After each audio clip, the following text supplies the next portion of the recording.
Once we've separated our PDF and our vector file or lines onto different reference drawings or stories, what we want to do now is to be able to understand how the stories need to work. So we had a story system which was fairly generic, and we want to now adjust that to make it a little bit more tailored to how we want to work. So to change the stories, we're going to right click, story settings. Now, these heights don't really matter at the moment. We're going to go and change these later. But in terms of the names, that's what I'm going to adjust. So we have one here at the moment that's called basement, and I'm going to change this to ref or reference, because we want, in this case, I want to have two different stories of reference. So Australian height datum reference generally would only have one, but because I want to keep the PDF and the DWG, I'm going to have two. Then I want to have another one above this one. So I'm going to press insert above. It's very important that I do this and not insert below, because I want to make sure that I don't go into negatives but only have positive numbers. I'm going to call this one terrain.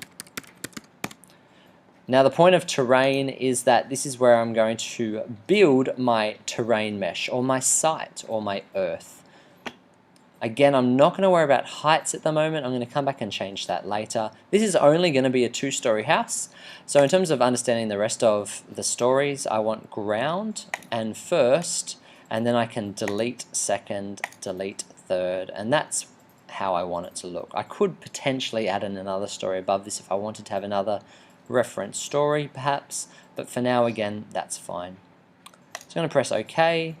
It's saying, are you sure you want to do this? Because you can't undo it. Yep, I'm still happy to delete them. And back to ground floor. And now we're back to where we started. Now the only thing you'll see that is a bit unique with what I've got is I've got this fill around this particular site. I'm going to delete that and we're going to redraw that. Now once you've chosen your site, again I'm going to choose this corner site. If we didn't have our trace reference on, we wouldn't be able to see anything and we wouldn't be able to do anything. So what we're doing is choosing our reference story as trace reference, shows trace reference, and this allows us to trace by clicking on the corners. I'm using a fill in this case to draw the edges. I could be using a polyline, but to keep it real simple, I'm just going to use a fill for now. Now the method that I had chosen was my rotated rectangle, which isn't going to work. So I need to change this to my polygonal method and redraw that just a little bit. What you can see here is that when I go to click on this edge, it's not quite correct because this isn't supposed to be a straight line, it's supposed to be an arc. I find it's easier to come back and fix that later rather than worrying about trying to get that right to begin with. So I'm not going to worry about it. I'm just going to draw a line. Finish that off, and then to adjust that I'm going to click on this line, left click, hold that down, change to my curve edge, and then bring that out until it matches up. So now we've adjusted this so we've got a fill, which of course can have an outline. I'm going to choose this double dash to represent a nice boundary line.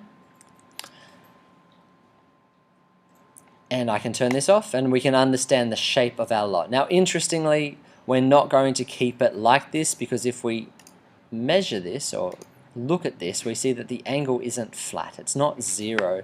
And ideally I want at least one of my boundaries to be at zero. Given this is the longest boundary, it's probable, and it's the side boundary if you like, it's probable that I'm going to use this one to be straight and I'm going to offset my building based off this boundary. Now I could use this boundary or this boundary or this boundary, but again, because this is the longest, this is probably the one that I'm going to do. In the next video we'll look at how to rotate everything so this now becomes straight.